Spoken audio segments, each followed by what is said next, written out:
बहुत चर्चाएं हो रही हैं। कम से कम एक चर्चा तो पकड़ो जिससे तुम्हारे हृदय मंदिर के पट खुले और तुम्हें साक्षात्कार हो जाए भगवान का। खा खा के अगर वजन बढ़ा रहे हो तो लकड़ी का वजन बढ़ेगा, फूंक दिया जाएगा शरीर, और किस काम में आएगा। कोई रोग हो सकता है, कोई घटना घट सकती है, इसलिए सावधान। प्रमाद स्थिति नहीं, दीर्घ सूत्रता नहीं।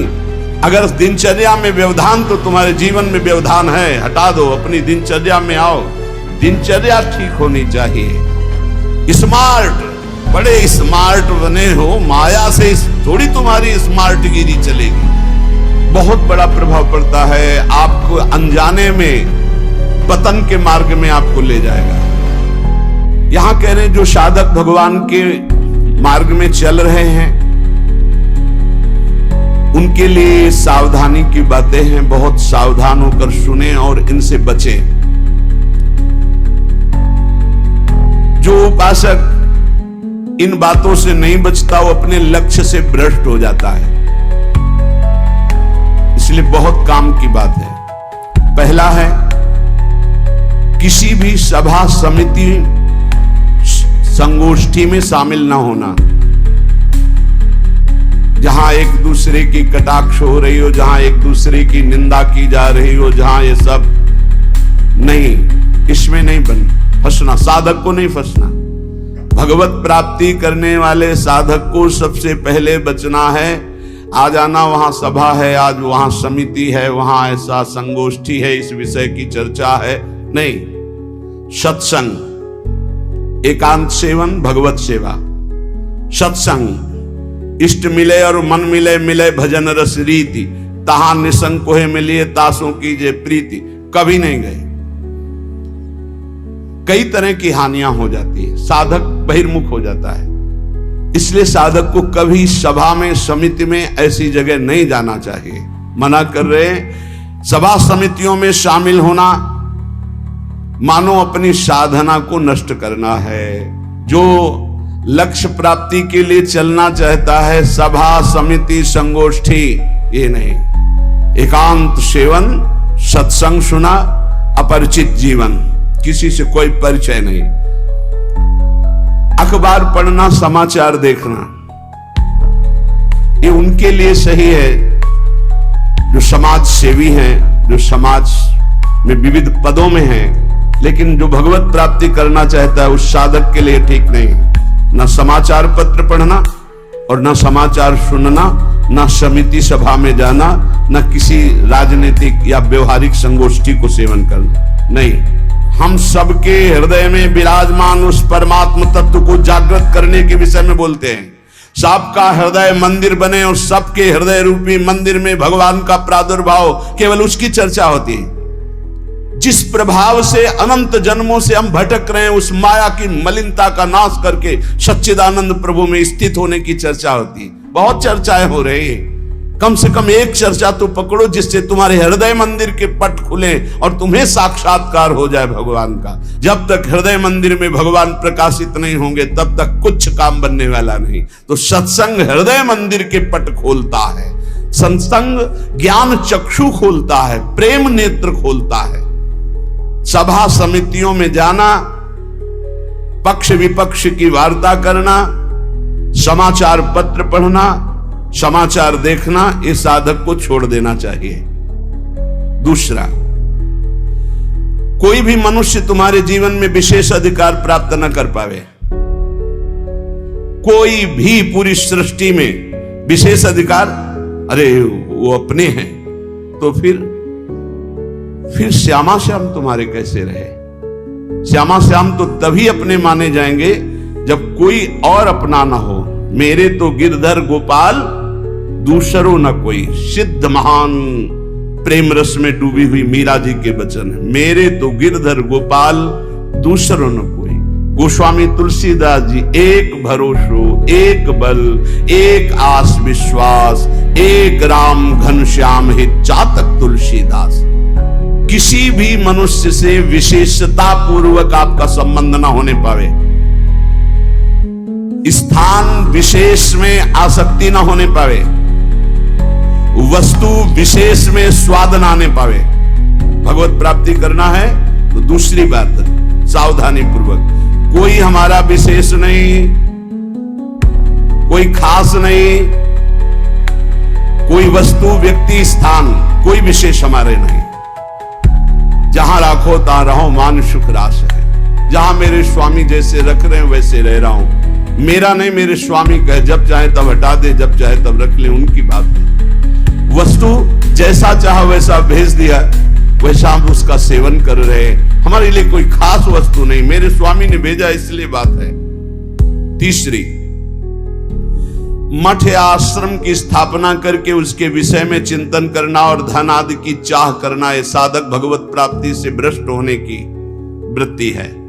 ये सिद्धों का कार्य है, साधकों का नहीं। मठ आदि की स्थापना करना ये सिद्धों का कार्य, आचार्यों का कार्य है। आश्रम आदि की निर्माण वृत्ति करके फिर उसके संचालन के विषय में चिंतन करना, फिर रुपया पैसा इकट्ठा करना, और जब मर गए तो बाद में जो 4 शिष्य हैं आपस में झगड़ा करना, मुकदमाबाजी शुरू होना। बचो इससे। जैसे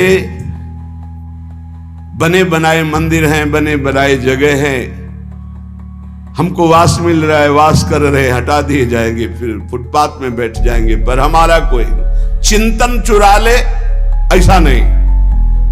हम ऐसा कुछ नहीं करेंगे जिससे हमारा चिंतन बंटवारा हो जाए। मेरे प्रभु हैं, वो थे, वो रहेंगे। उनके एक निमिष मात्र से अनंत ब्रह्मांडों का सृजन हो जाता है। वो जहां रखेंगे जैसे रखेंगे। जहां राखो तहां रहो, मान सुख रास है। उपासक किसको बैठा ले? स्थान विशेष में आ सकती नहीं, व्यक्ति विशेष में आ सकते नहीं, वस्तु विशेष में आ सकते। हमारे लिए न कोई वस्तु विशेष है, ना स्थान विशेष है, ना व्यक्ति विशेष है। मठ और आश्रम आदि की स्थापना करके उसके चिंतन में डूबना, अपने मन को मानो दुर्गति का मार्ग चयन कर लेना। थोड़ा सा कड़वा लगेगा ये बात। हम कह रहे हैं सिद्धों का कार्य, साधकों का नहीं। साधकों को नहीं फंसना चाहिए। अगर साधक फंसेगा तो नष्ट हो जाएगा, पक्का, इसमें कोई संशय नहीं। वाल्मीकि रामायण में एक प्रसंग आता है कि एक ब्राह्मण देवता भिक्षा याटन के लिए निकले हुए थे, कई दिन के भूखे थे, भिक्षा मिली नहीं, तो रास्ते में कुत्ता आराम से पड़ा था, 3-4 लाठी उसकी खोपड़ी में मारी, फूट गई खोपड़ी। उस समय राजाधिराज चक्रवर्ती महाराज अनंत कोटि ब्रह्मांडों के स्वामी भगवान श्री राम सिंहासन पर विराजमान थे। दरवाजे से आवाज मारी, सेवक ने कहा एक कुत्ता अपनी प्रार्थना करना चाहता है। भगवान ने बुलाया, बोलो।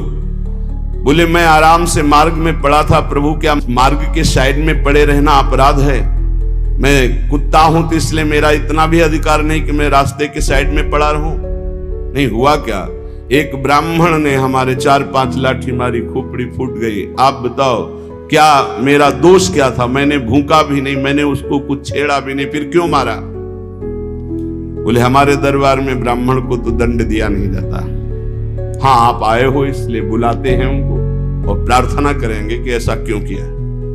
बुलाए गए, भगवान आदर किए उन्हें और कहा आपने ऐसी त्रुटि क्यों की, क्यों मारा इसको? बोले 3-4 दिन से भिक्षा नहीं मिल रही थी, आराम से सो रहा था, मैं भूखा टहल रहा हूं, गुस्सा आई, हमने मार दिया। अपराध है आपका। हाँ है। कुत्ते से कहा कि मैं तो दंड नहीं दे सकता क्योंकि हमारे दरबार में ब्रह्म ऋषि को दंड नहीं दिया जाता। आप दंड निर्धारित कीजिए, क्या दंड दिया जाए? उनका कलिंजर पर्वत का इनको महंत बना दिया जाए। ये दंड है, पुरस्कार।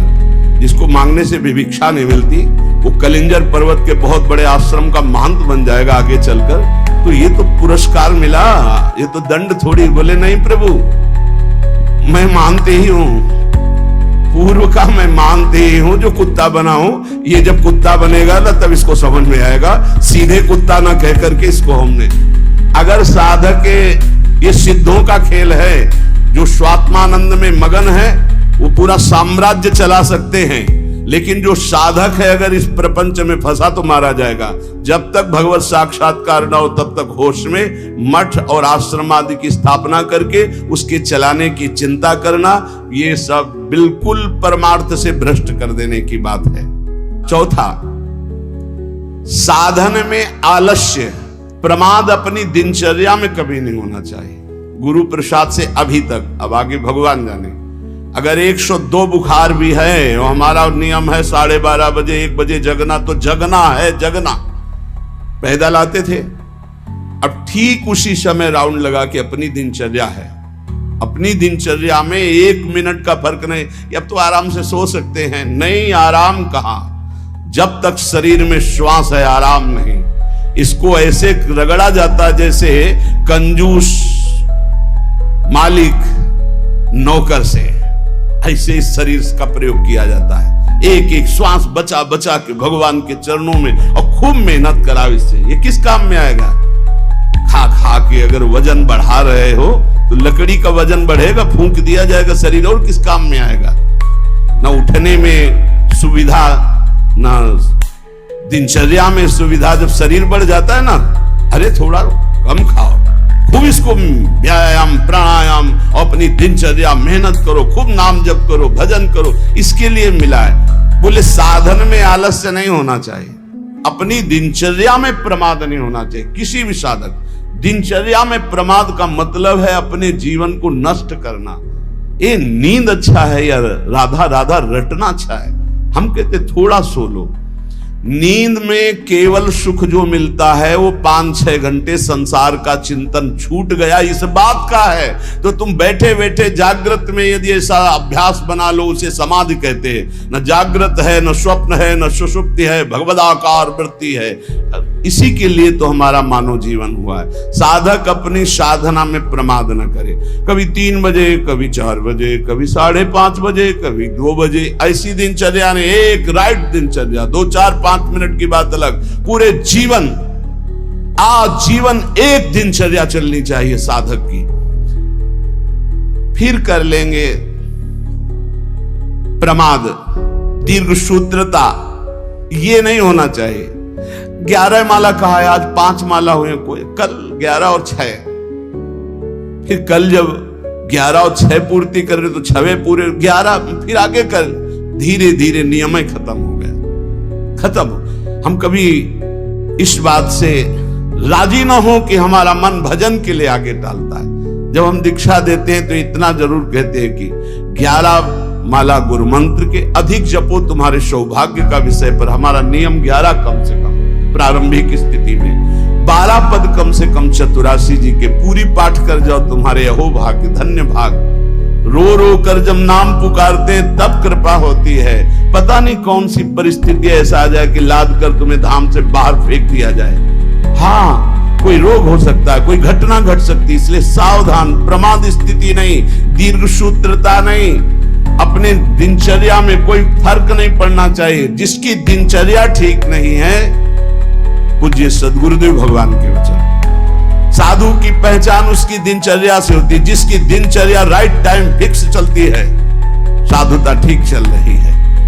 अगर दिनचर्या में व्यवधान, तो तुम्हारे जीवन में व्यवधान है, हटा दो, अपनी दिनचर्या में आओ। दिनचर्या ठीक होनी चाहिए।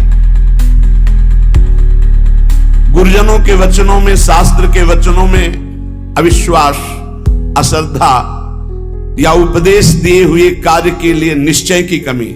आपको ऐसा करना है, हाँ हाँ कर लेंगे, नहीं वही करना है जो आज्ञा हो गई, बस सब बात बन जाएगी।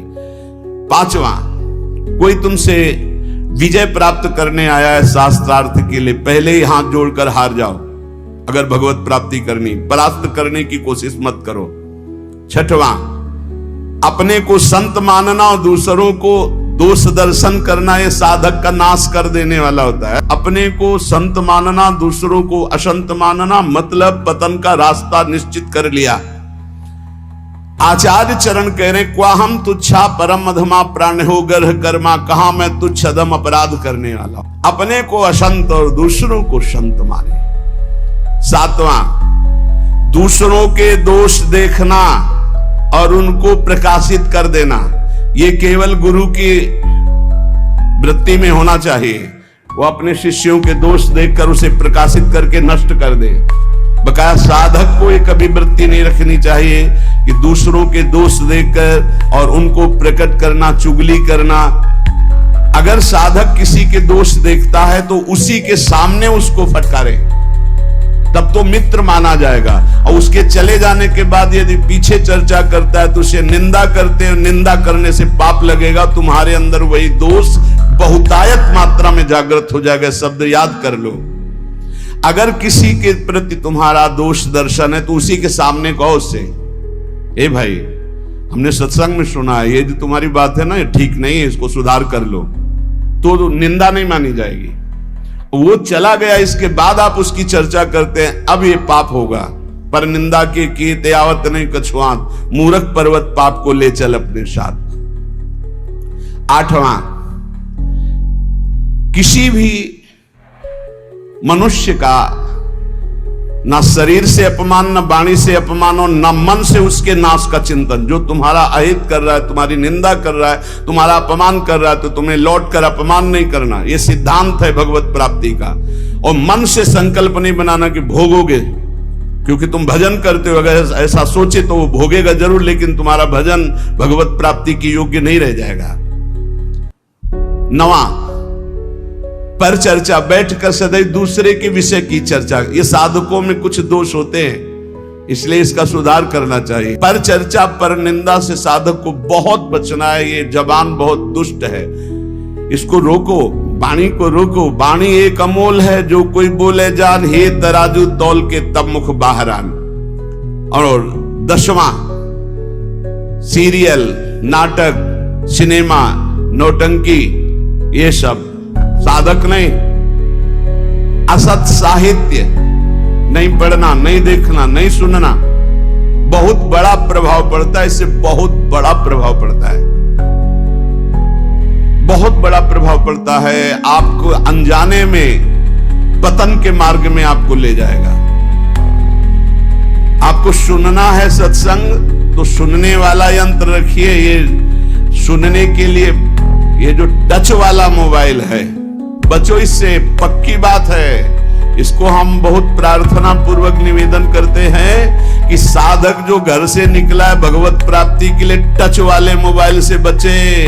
जहां भगवत प्राप्ति की लालसा से आपने वैराग्य लिया, वहां भोगों की लालसा पैदा कर देगा, पैदा कर देगा। जहां आप खोले मोबाइल तो आपके ऑप्शन ही ऑप्शन है, और मन कभी भगवत ऑप्शन सुनना चाहे तो बड़ा पवित्र मन होता है।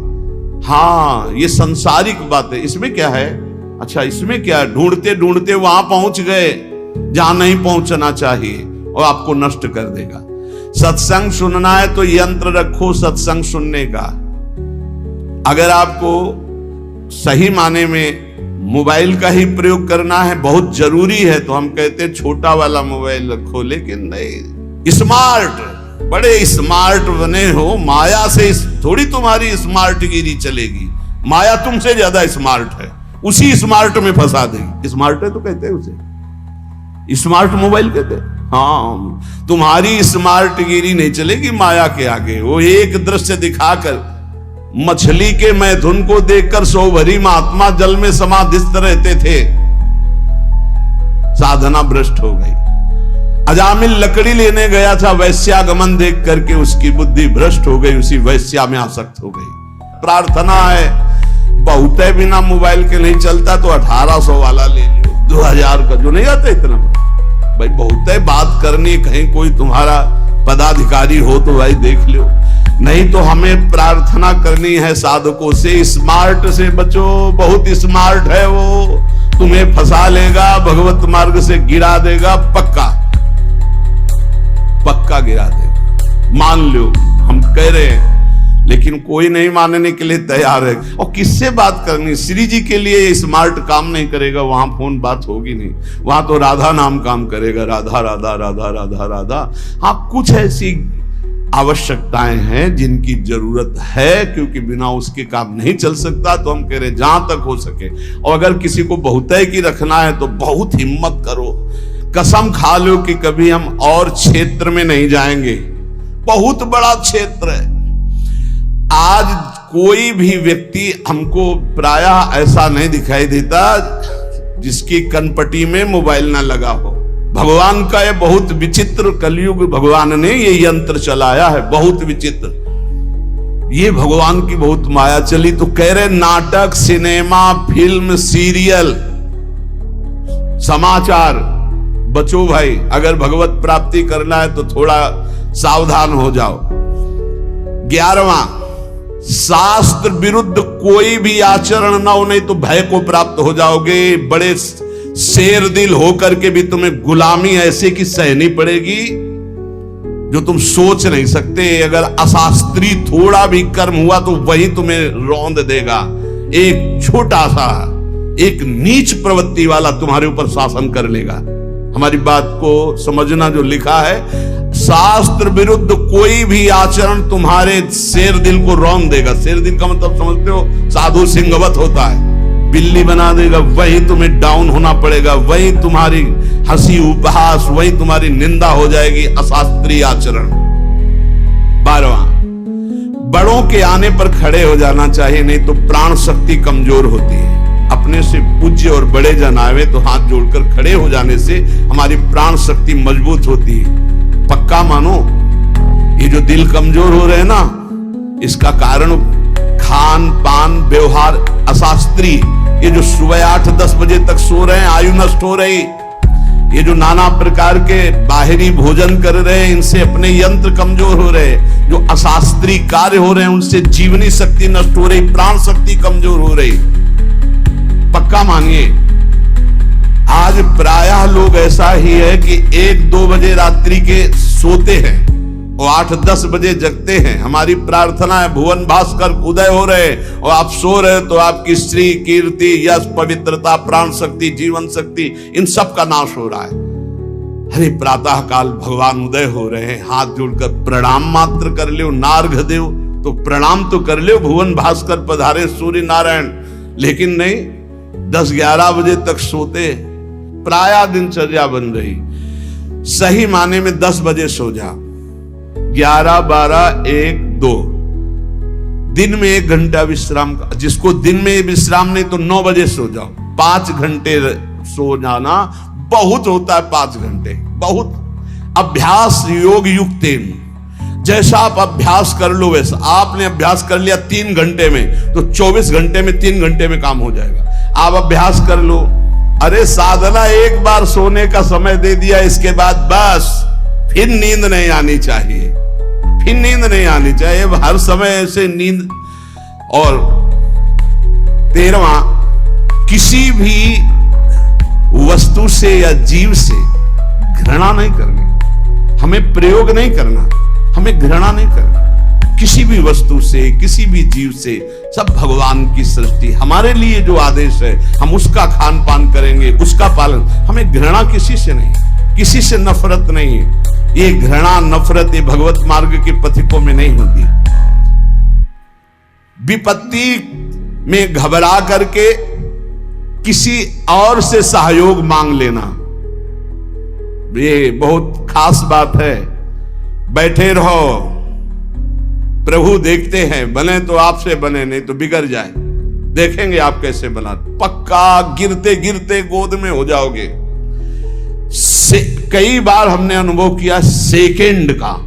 अगर सेकंड की चूक हो जाती तो ऐसी घटना घट जाती। सेकंड की चूक नहीं होने दी मेरे प्रभु ने। हमने कई बार देखा है। इसलिए भारी विपत्ति में घबरा कर किसी और का सहयोग लेना कभी ऐसा अनन्य भक्त के द्वारा नहीं होना चाहिए। अब क्या होगा? वही होगा जो प्यारे राम जी को भाएगा। और राम जी मंगलमय है, पक्का मंगल ही होगा, अमंगल नहीं हो सकता। भक्तों का सदैव ऐसा ही होता है। वही होगा जो हमारी प्रियालाल चाहते, वही होगा जो हमारे इष्ट चाहते। इष्ट मंगल भवन है, अमंगल हो नहीं सकता। भारी संपत्ति प्राप्त हो तो फूलना नहीं कि अब तो। वैसे सही बात देखो, जो भगवान का भजन करते हैं उनके लिए हर कोई वस्तु हर्ष वाली नहीं होती। किसी में हर्ष होता है, बहुत ही बढ़िया चीज मिल गई, बहुत सब। हर चीज नाशवान है, हर चीज, हर वस्तु। यहां जितना दुखालयम शाश्वतम नाशवान, यहां की कोई वस्तु हर्ष देने वाली है, सुख देने वाली है। प्रतिपल नष्ट हो रही, पर ज्ञान सही है नहीं है, इसलिए हम हर्षित हो जाते हैं कि हमको अमुक वस्तु मिल गई, अमुक व्यक्ति मिल गया, अमुक पदार्थ मिल गया। किसी भी कारणवश अकस्मात आपकी बात सिद्ध हो जाती है, जो आप कह दिए, तो आप उसके सिद्ध हो जाने पर जो आपने कहा, आपको दुख होना चाहिए। आपने जो चाहा वो हो गया, आपने जो मांगा वो हो गया, आपने जो कहा वो हो गया, तो आपको दुख मानना चाहिए। नहीं नहीं, ये अगर बात मेरे अंदर आ गई तो मैं भगवत प्राप्ति नहीं कर पाऊंगा, इस बात का दुख होना चाहिए।